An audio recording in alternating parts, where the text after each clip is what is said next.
Moro vaan kaikille. Terveiset tältä itärajalta jälleen kerran. Ja oon nyt täällä ehkä kilsan päässä suurin piirtein Venäjän rajasta ja Pohjois-Karjalassa. Ja oon menossa tutkimaan semmoista autiotupaa, jonka satuin löytämään maastokartasta, mutta josta en löytänyt oikein mitään tietoa verkosta. Yksi yö yövytään.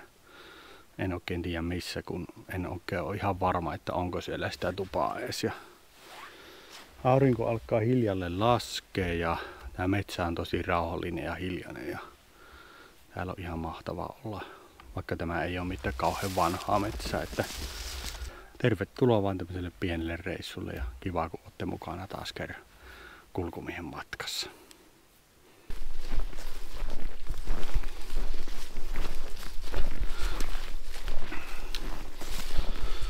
Ei ole ainakaan hirvikärpäsiä vielä näkynyt, että ihan kivaa, vaikka tossa oli tämmönen tullessa niin aika iso taimikko oli, että ei oo niitä näkynyt. Herkkutatteja täällä on ja ihan älyttömän isoja mustikoita. Tämmösiä. Nämä on vielä ihan syömäkelpoisia. Ei ole kauhean vetisiä. Ei ole täältä poimittu näitä. Tämmönen pieni polku täällä menee. Nyt tätä on kuljettu selkeästi aikaisemminkin jonkun verran. Tämä pitäisi johtaa sinne tuvalle nyt sitten. Tässä on jonkinnäköinen puro pitäisi olla matkan varrella ja nyt on tämmönen oja, minkä yli pääsee helposti. Onpas hyviä nuo mustikat kyllä. Tuolta varmasti löytyy semmonen paikka, mistä pääsee yli. Sieltä kuuluu lorina ja näyttäisi oleva tuommoinen vähän kapeampi kohta tuolla noin. Eiköhän sieltä yli päästä.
Puron solina kuuluu tuolta toiselta puolelta järveä. Se taitaa olla nimeltään Hietapuro se. Onpa täälläkin kyllä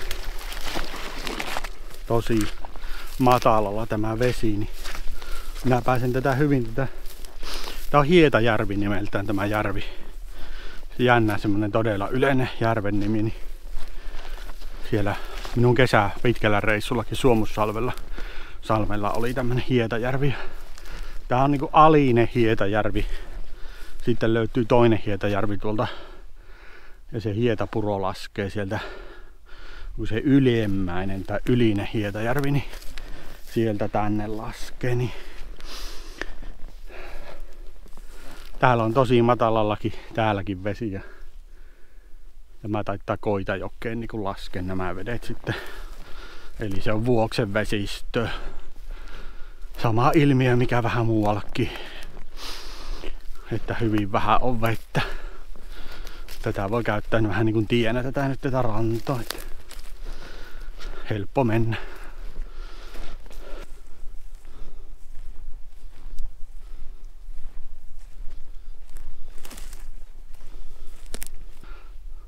Sotien jälkeen täällä on ollut isot hakkut ja lukit on tuotu tähän rantaan ja sitten laitettu vesille. Ne on uitettu. Tuolla on sitten semmonen joki on tuolla. Niin siitä sitten eteenpäin uitettu niitä.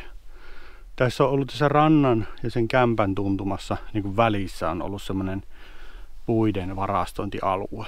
Niin minä halusin sen löytää, mutta voi olla, että en kerkenyt tänä iltana sitä etsiä, että saattaa mennä huomiselle. Mutta mennään vielä vähän matkaa tätä rantaa ja sitten lähdetään tuonne metsän puolelle taas. Minä nyt on mennyt tässä silleen omaa reittiä. Tuolta löytyy semmonen polkukin, mitä voisi käyttää, mutta en ole nyt sitä halunnut käyttää. Kun haluan nähdä tämän järven myös. Tää on tosi kaunis. On siellä joku tuommoinen lentokoneen jälkikin tuolla taivaalla näköjään, että ihmiselämää ei pääse eroon täälläkään täysin. Minä vähän täällä etsiskelen, löytyisikö karhun jälkiä. Karhun jälkiä. Tää ei ehkä ole ihan semmoista maastoa, missä he viihtyy. Tää ei ole kauhean peitteistä. Mutta olisi kiva nähdä nää jälkiä. Täällä on kyllä karhuja. Täällä on havaintojakin tehty. Niin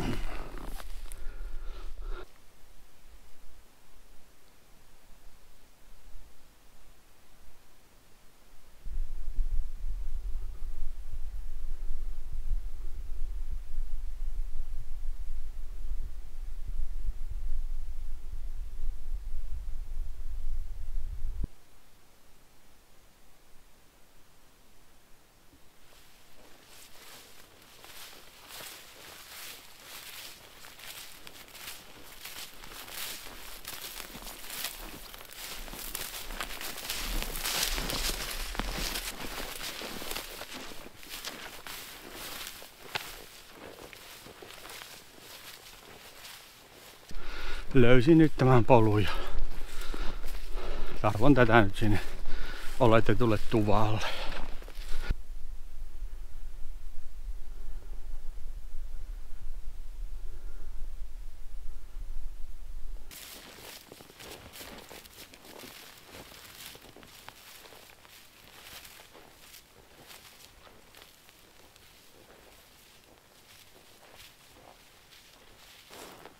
Löysin nyt tämän autiotuvan. Ja näyttää siltä, että tämä ei ole kyllä kenenkään huollossa. Ja tämä on rakennettu 1920-luvulla minun tietojen mukaan. Minäpä menen tuonne sisälle ja katsotaan mitä sieltä löytyy.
hyvin paljon hämähäkin seittejä tuolla, mutta aika hyvän näköinen on, että tutkitaan vähän tarkemmin, että kyllä me tässä taidaan nukkua.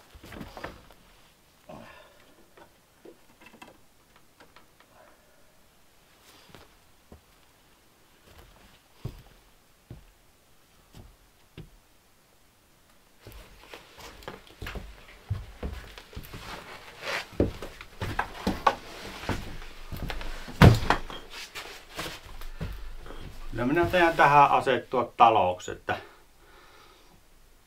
ihan siisti paikka tämä on ja on tässä muutkin näköjään yöpynyt, niin eiköhän tässä yksi yö menee, että ihan jännä paikka kyllä.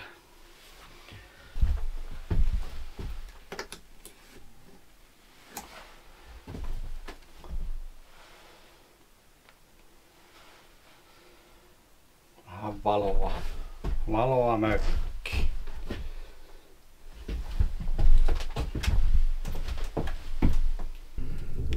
No niin, sain tulettua kamiinaan.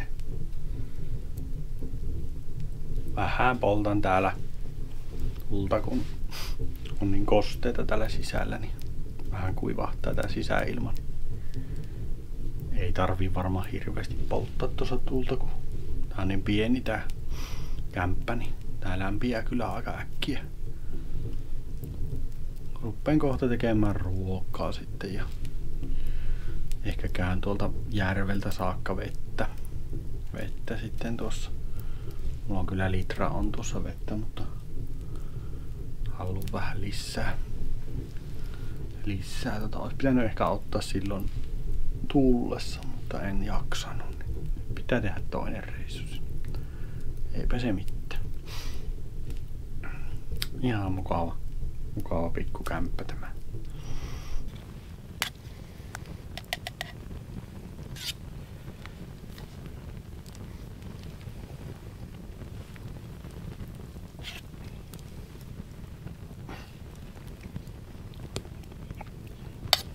Illalliseksi teriyaki-kanaa laitoin. Ihan hyvän makuusta tuommoisesta säilykekanaasta. Ja sit nuudelia on ja sit semmonen teriyaki-kastike. Tämmönen vähän itämainen eväs täällä Itä-Suomessa.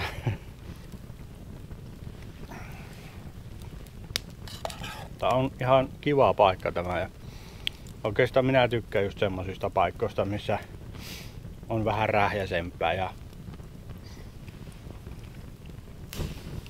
minä en oo semmoisten ruuhkaisten reittien ihminen missään tapauksessa. Mieluummin menen semmosiin paikkoihin, missä ei niin kukaan muu oikein liiku. Ja tämä todellakin on kyllä semmonen, että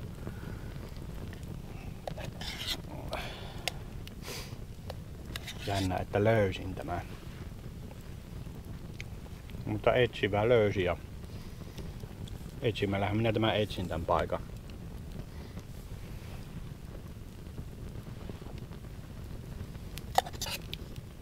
Ihan hieno paikka. Tai ehkä hieno on väärä sana, mutta tämmönen aika erikoinen.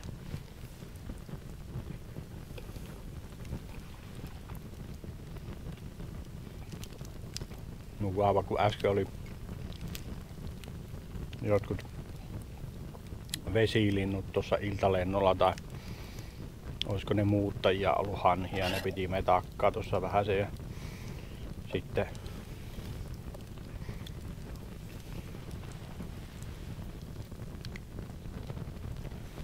tähdet on syttynyt taivaalle, niin ne on kyllä hienon näköiset, että todella pimeitähän täällä on.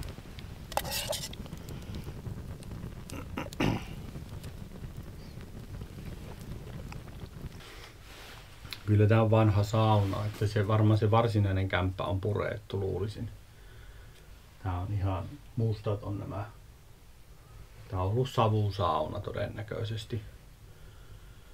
Ja tuossa on vähän matkan päässä on metsässä on semmosia vanhoja kaminan jäänteitä. Niin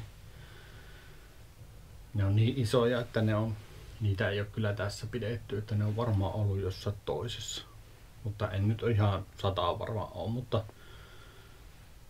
tällesti otaksun. Mutta minä rupean nyt tässä nukuskelemaan ja käyn vielä vähän katsoa tuota tulta, kun jätin sen tuonne palaamaan. Ja katon, että se sammuu siitä ja ehkä vähän vielä lämmitän tuota kamiinia, kun se on vähän kosteita. Ja tässä laverissa oli tuonne pieni patja, niin ihan kiva.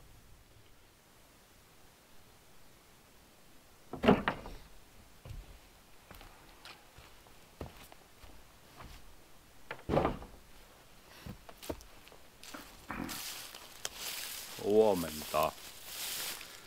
Niin se on päivän valjennut taas täällä Ilomantsissa Hietajärvellä ja hyvin tuli nukuttua. Kello on nyt vähän yli 6 ja aurinko nousee ja minä lähden nyt etsimään nuotiopuita kirveen ja sahan kanssa ja teen nuotiolle vähäsen puita ja sitten teen tuohon tupaan vielä vähäsen seuraaville puita.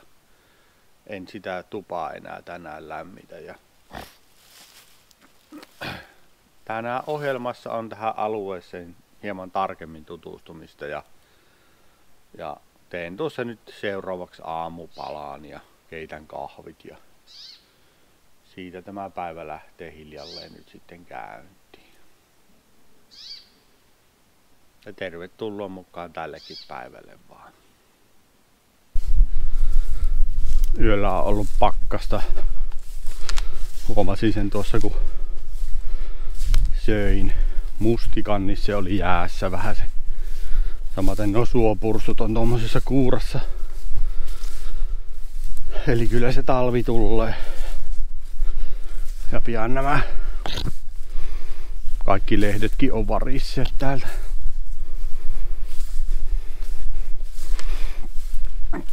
Käyn tuossa rannassa katsomassa vähän vielä tuota järveä ja yritän paikallistaa sitä puun säilytysaluetta, mutta ei tästä oikein ota silleen selvää, että missä se ehkä on ollut.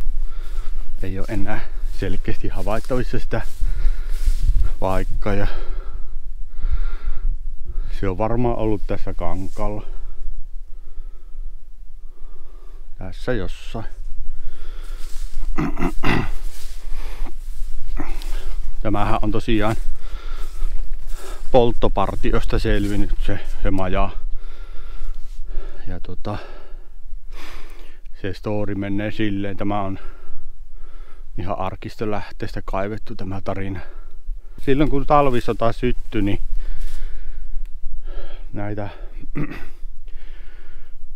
Suomen puolella olevia metsäkämppiä poltettiin sen vuoksi, että ei haluttu jättää niitä viholliselle lämmittelypaikaksi neuvostosotilaille. Niitä poltettiin, se oli järjestelmällistä toimintaa. Oletan, että koko itärajan alueella näin on toimittu.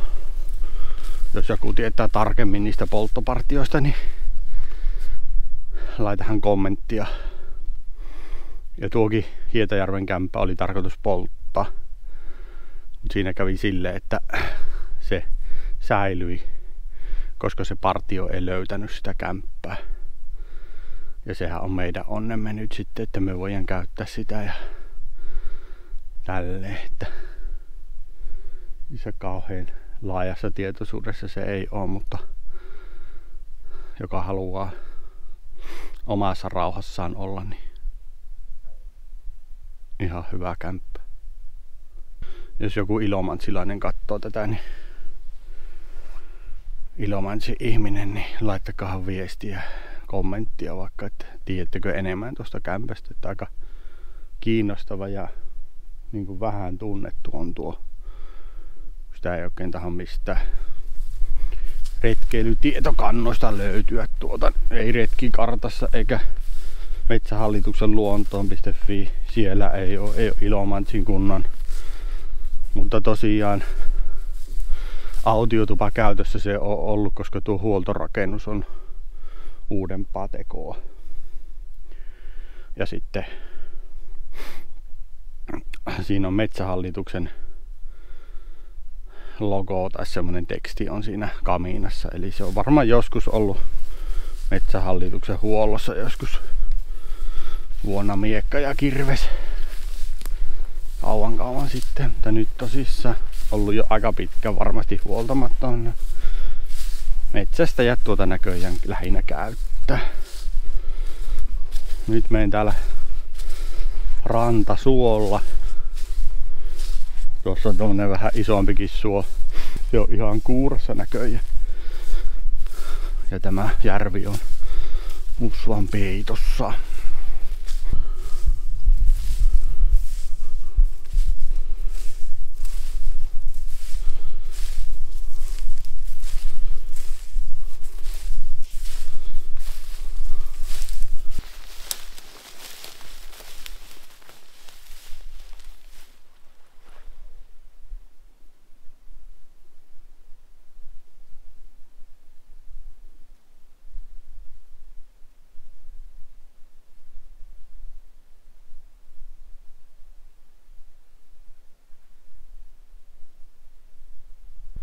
Voi olla, että tässä on ollut semmonen paikka, mistä ne on laitettu sitten ne puut vesille.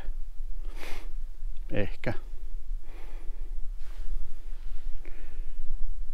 En oo varma.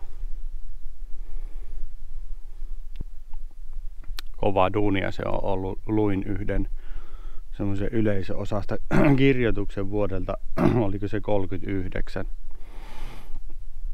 Se on Pohjanmaan Sana-nimisessä lehdessä ja Kansalliskirjaston digiarkistosta sen löysin. Ja ihan kun etsin tähän kämppään liittyen tietoja, niin siinä oli maininta sitten, että täällä on tosiaan iso metsätyömaa ollut silloin ennen sotia. Ja siinä valitteli työmies, että on niin kauhean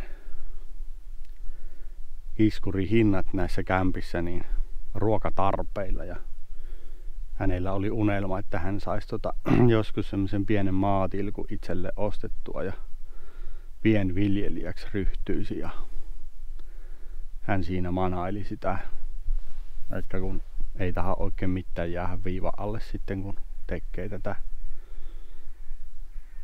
metsätyötä. No nyt tulee tuolta joku parvi.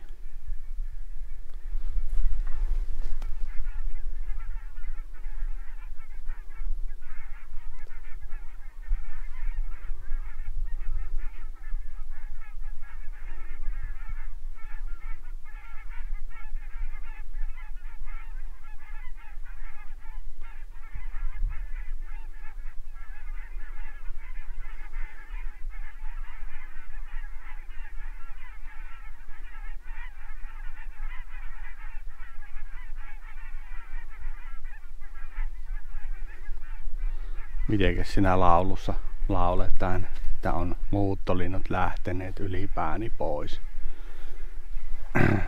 Ja niin poispäin. Porukka lähtee täältä lämpimille seuduille hiljaksi. Palaavat sitten keväällä taas. On kyllä hyvin vahva semmoinen syksyn tuntu nyt ilmassa. Että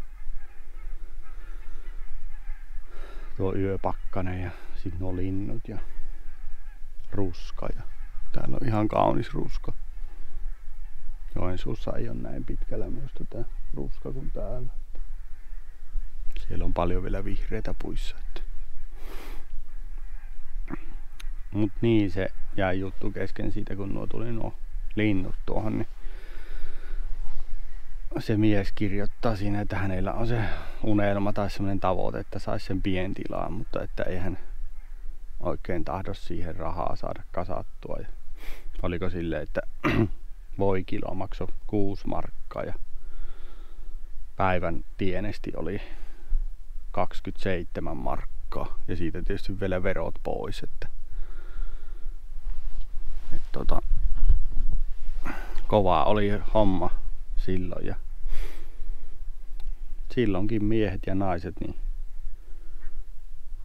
ponnisteli sen oma elantonsa ja oman paremman tulevaisuutensa eteen. Työllähän sitä voi rakentaa sitä parempaa huomista. Yrittämisellä, työnteolla, ahkeruudella se tulevaisuus tehdään. Ja mä ajattelin, että on aina sitä sanonut, että se tulevaisuus, mikä jokaisella on, niin se on jo idullaan tässä hetkessä ja sitä tulevaisuutta rakennetaan sitten, että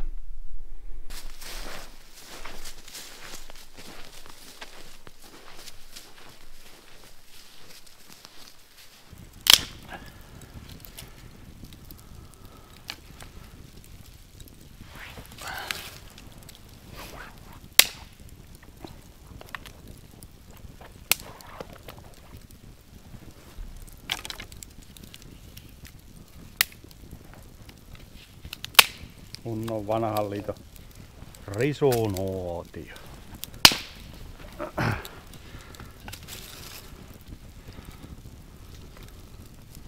Valtio tarjoaa puut.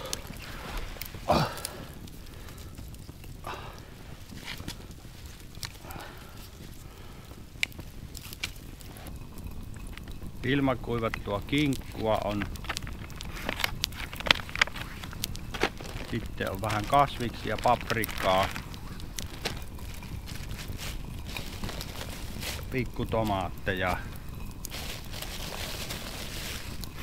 porkkanasämpylöitä.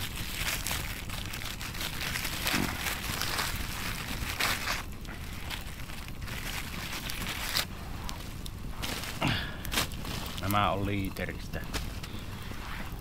Ei oo mainos. Mozzarella juustoa. Herkkuruuat. Yksi pullakin on tässä. Semmosilla pitäisi nyt lähteä aamukäyntiin.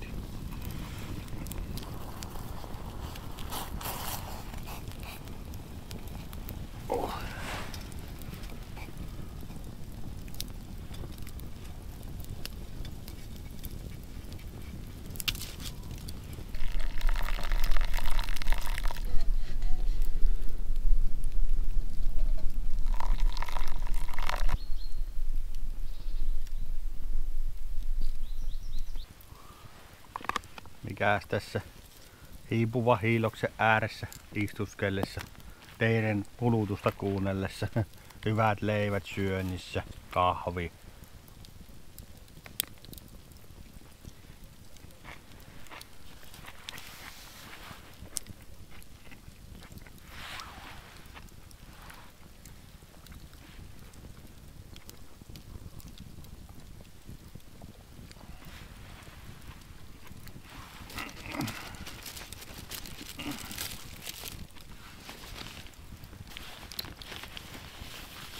Kirja vaan puuttuu.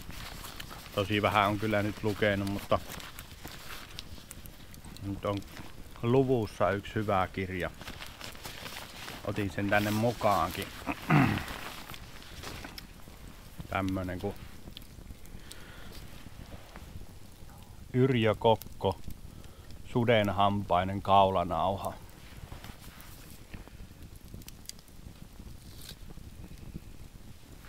Tuommoinen.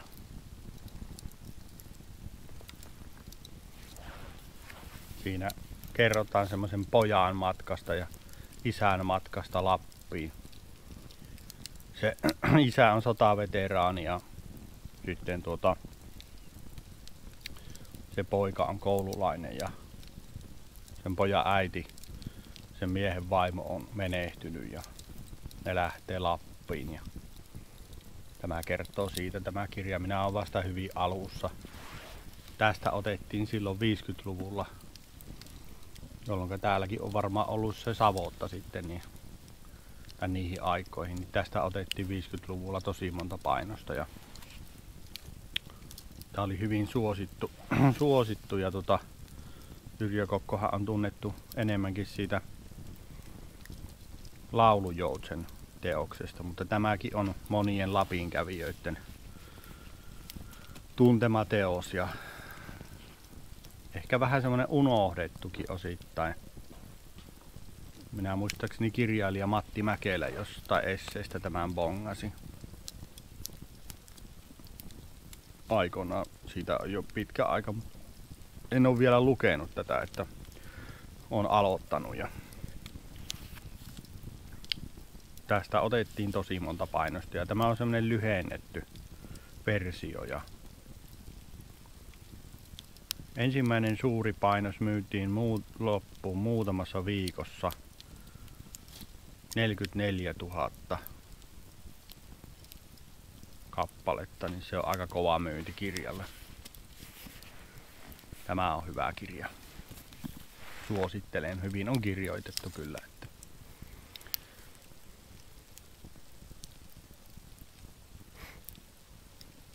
tuo sudenhampainen termi ei ole minun kannanotto mihinkään suuntaan. Että en ota osaa siihen susikeskusteluun.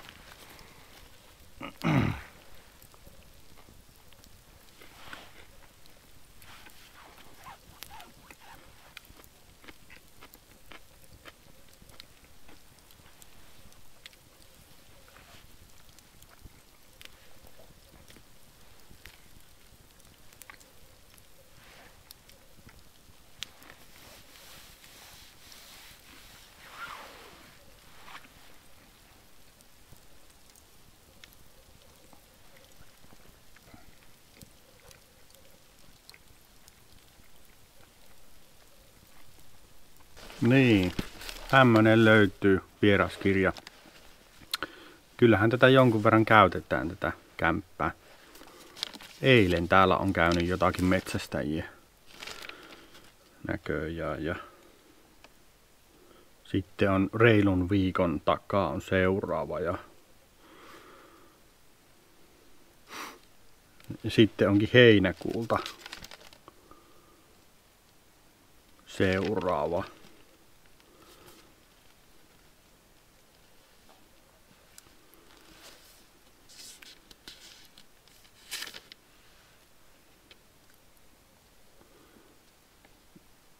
Lintumetsästäjiä näyttää olevan, joku on ollut majavajahdissakin täällä ja on saanutkin saalista näköjään. Ja sitten täällä oli joku pitkän matkan vaeltaja, jonka merkintöjä minä kesällä jo löysin tuolta pohjoisempaa.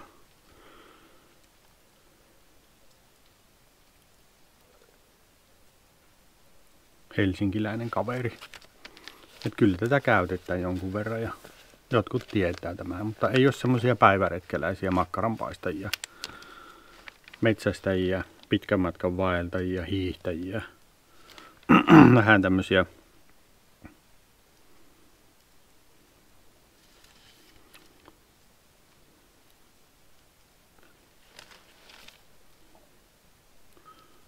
jotka syvemmälle metsään haluaa mennä. Karskimesta oli joku laittanut tästä paikasta.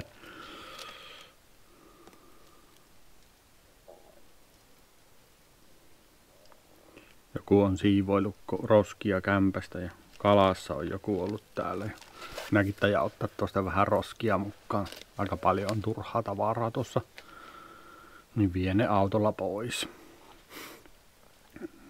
Siistitään vähän tätä. Nyt tajan ruveta laittautumaan. Laitan tuon kämpän kuntoon ja sitten etin vähän puita ja sitten lähden tuonne auton suuntaan.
Jaahas.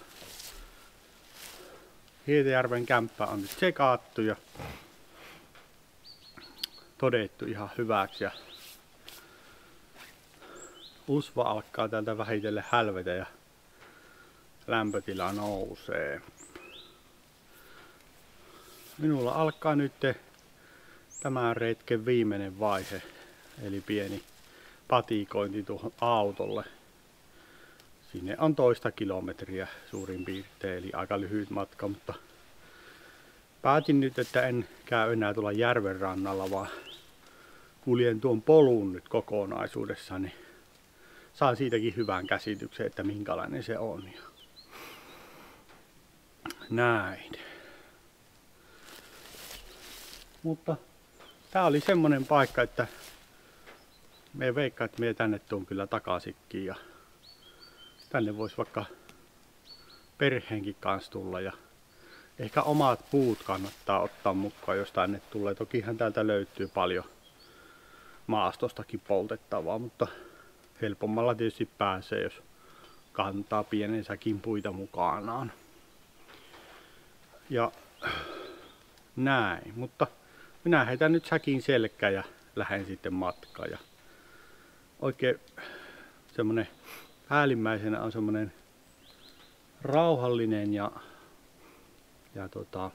tyytyväinen olo siitä, että sain täällä viettää yhden yön ja löysin tämän kämpän ja tälleesti. Nyt vaan sit matka.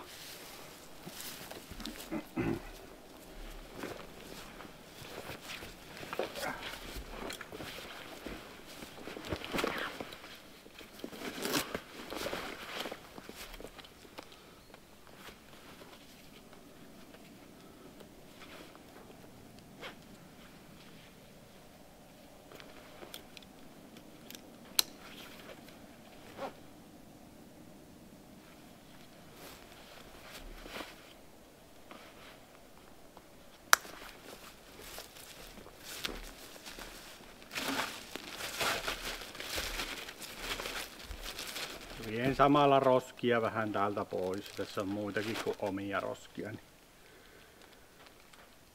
vähän siistimpi paikka. Mutta ei kun matka.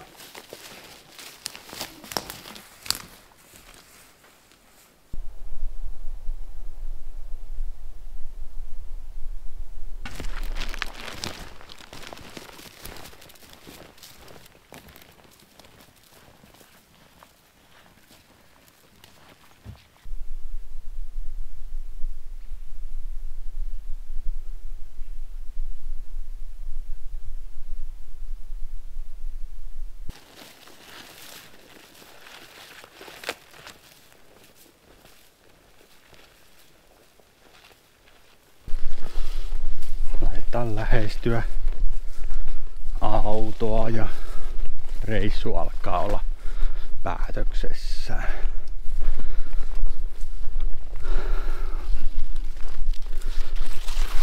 Hyvä reissu kaiken kaikkiaan. Tämmöisen voisi vaikka uudestaankin tehdä ihan hyvin. Helppoa maastoa. Kaunis syys. Sää. Puolukkaa, juolukkaa, mustikkaa maastossa. Paljon kaikkia muuttolintuja ja muita lintuja tuossa aamulla, kun olin aamiaisella, niin kamera oli silloin kiinni, niin ylitselleen semmonen aura, lintuaura, ne taisi olla noita joutsenia. Valkoisia ne ainakin oli, ettei kai se mikään muu lintu voi olla. Niin oli kyllä hieno.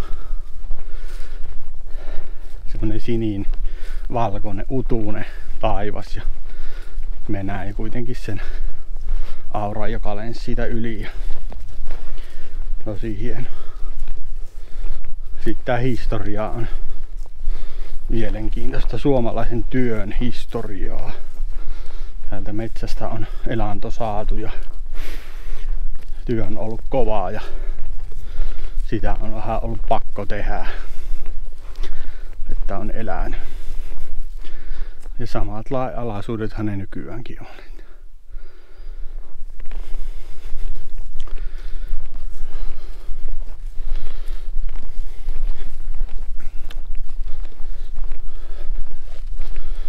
Vähän oli tuo kämppä tommonen karski, niin kuin sanotaan.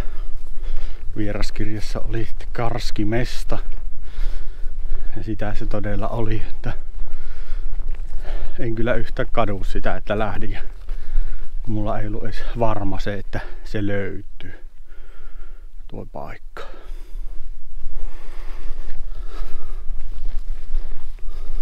Mutta hyvä kun se löytyi ja sain sen tutkia ja näyttää myös teille, hyvät katsojat. Ja kiitos nyt kaikille mukanaolosta. No on ollut kiva, kun olette löytänyt tämän minun kanavan ja seuraatte ja kommentoitte ja tykkäätte. Ja jos aidosti tykkäsit tästä videosta, niin laitapa tykkäystä ja voit laittaa jonkun kommentinkin, että miltä tuntui katsomiskokemus. Ja nyt kun on vähän parempi kamera, mulla tää uusin GoPro, ja GoPro 13 on nyt käytössä, niin miltä tuntuu. Oho.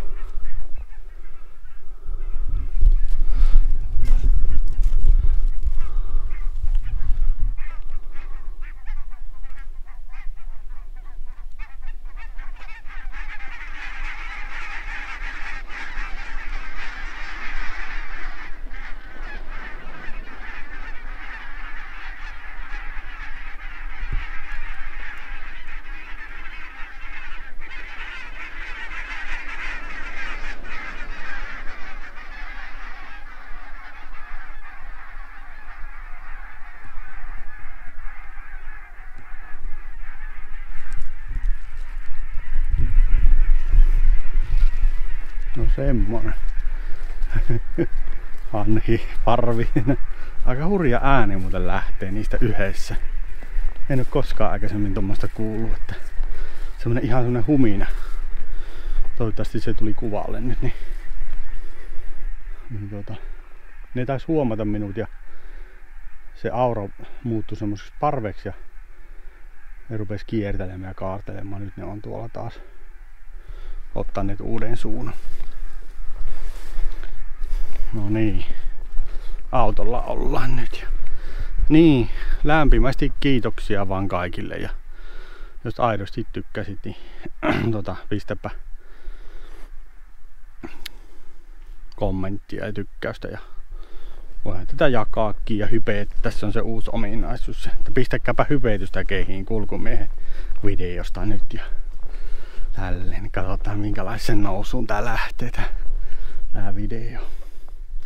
Mutta jos tykkäät tämmöisestä vähän eksentrisemmästä retkeilysisällöstä, niin